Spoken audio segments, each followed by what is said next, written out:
one of our favorite subjects that's come through this room, Coach Pittman. Oh. So we will start right here in the front row on the right.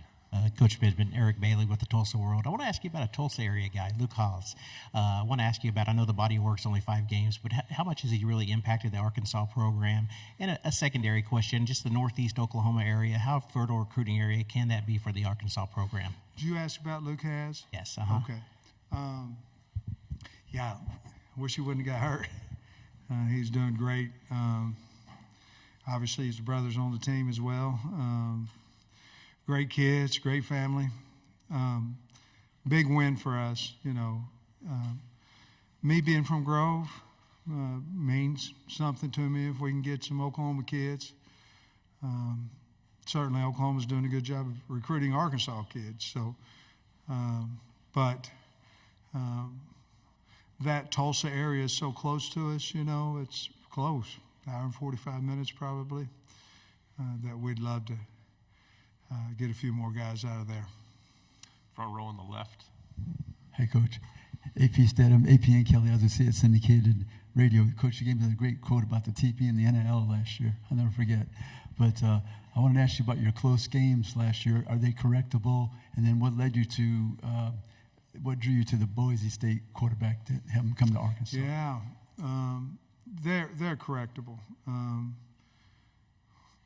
Got to do a little bit better job coaching. We've got to be a little more aggressive defensively in those times. We've got to be a little more aggressive offensively in those times.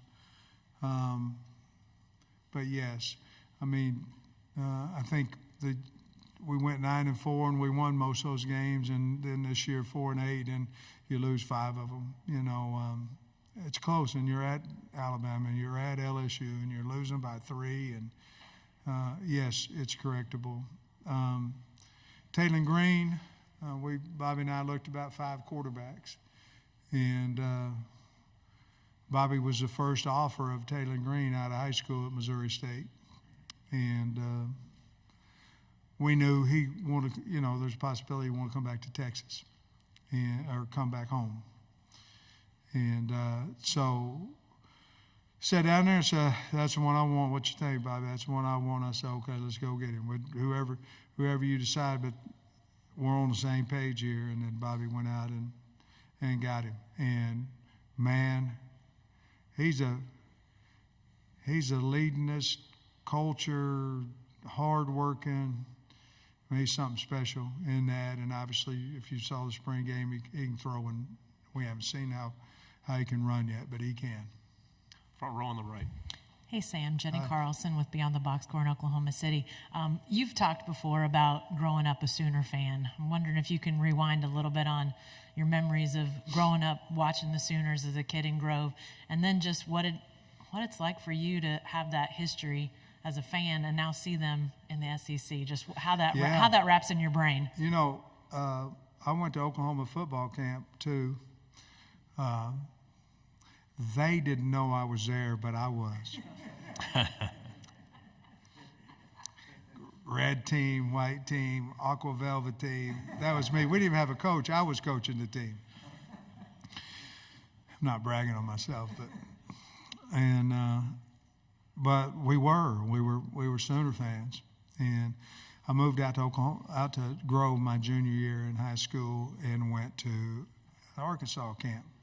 Same treatment, by the way, and but I fell in love with the Hogs. I did, and they were really good. You know, they just beaten Oklahoma in the Orange Bowl, and really good. And they recruited me a little. Oklahoma was 0, and they talked to me or whatever, and so I think that's why I liked them a little bit more. And then to see them, you know, when I was 35 years old, I was hired as offensive line coach at the University of Oklahoma, and it was one of the biggest thrills of my life. The O-line coach at Oklahoma. You know, when there's thrills in your life is when there's thrills for your parents that something happened as well, correct? And that was one of those moments, you know, for my mom and dad as well as my brother and my 3 sisters. But have high respect for Oklahoma. We don't play them for 3 seasons.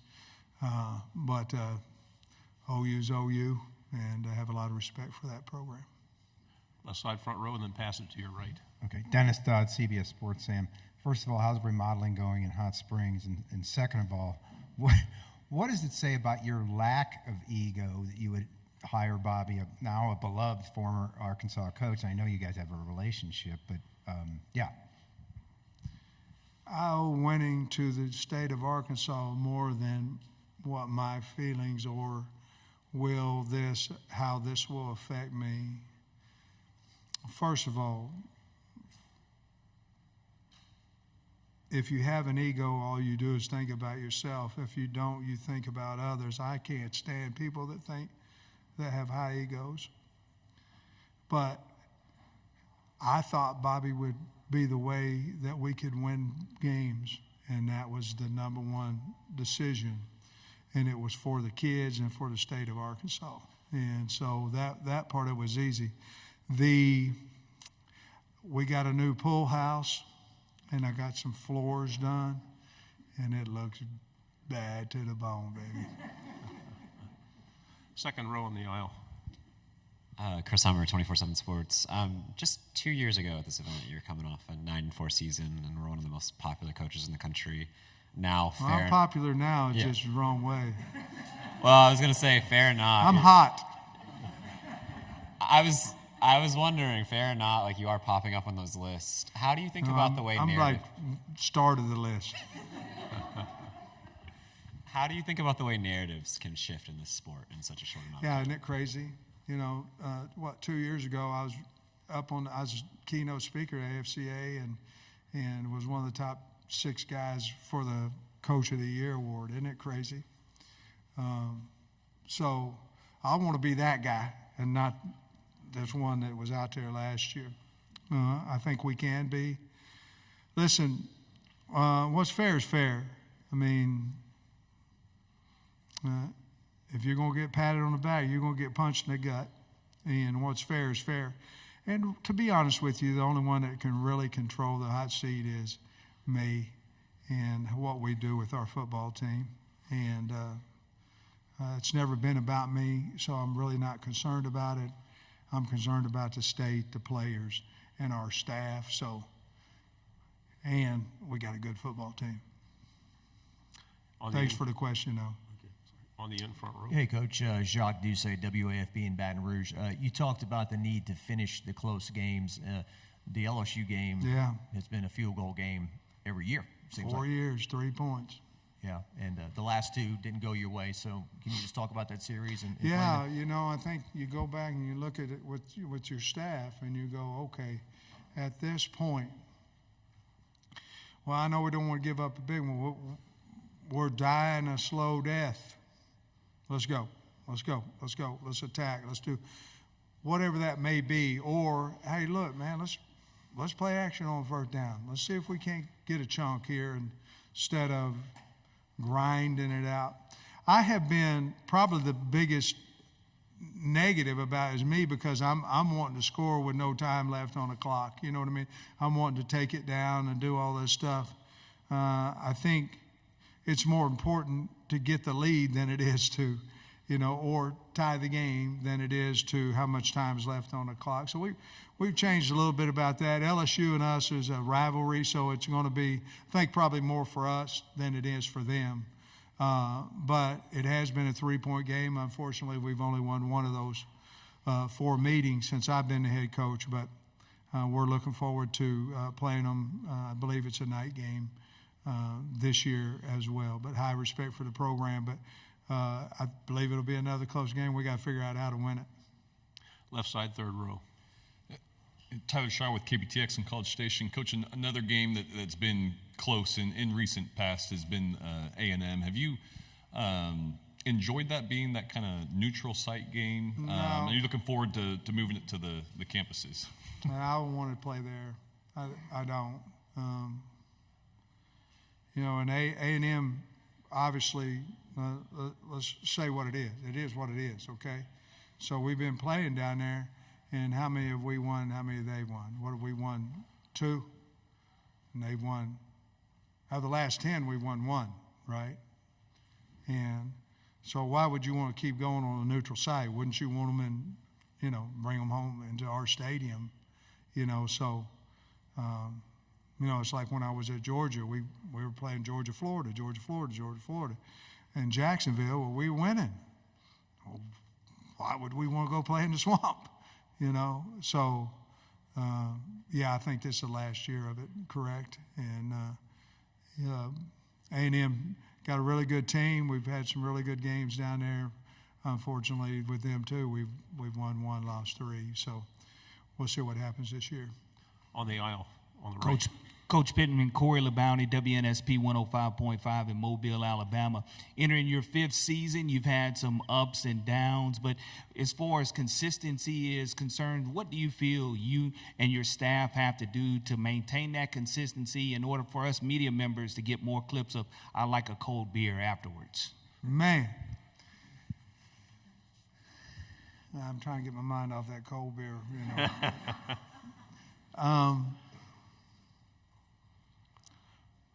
We got to do a better job of recruiting.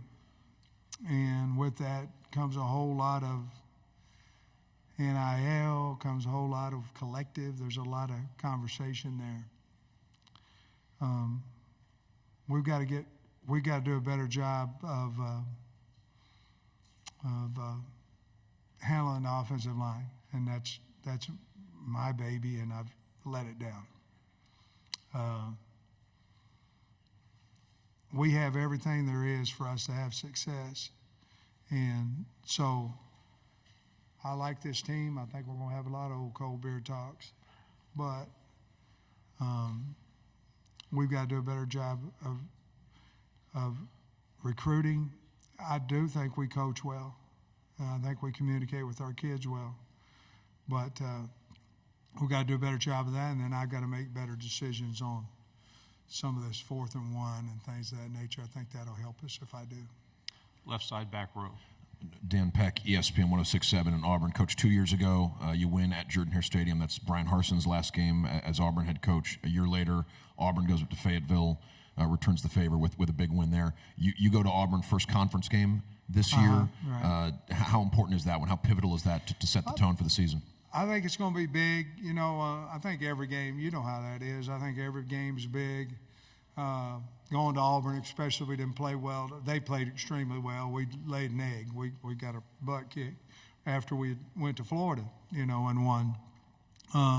But they were much better. They had a good team that day. It was a phenomenal team.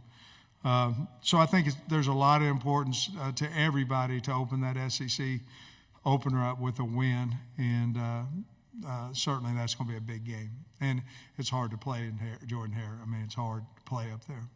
Wish we had more time. We have one final question on the right, 4th row. Yeah, Coach. Evan Camico, Pig Trail Nation. Walking around this morning and seeing Texas and Oklahoma and all of the logos up, is it surreal? Has it set in that they're officially a part of the SEC? Yeah, yeah.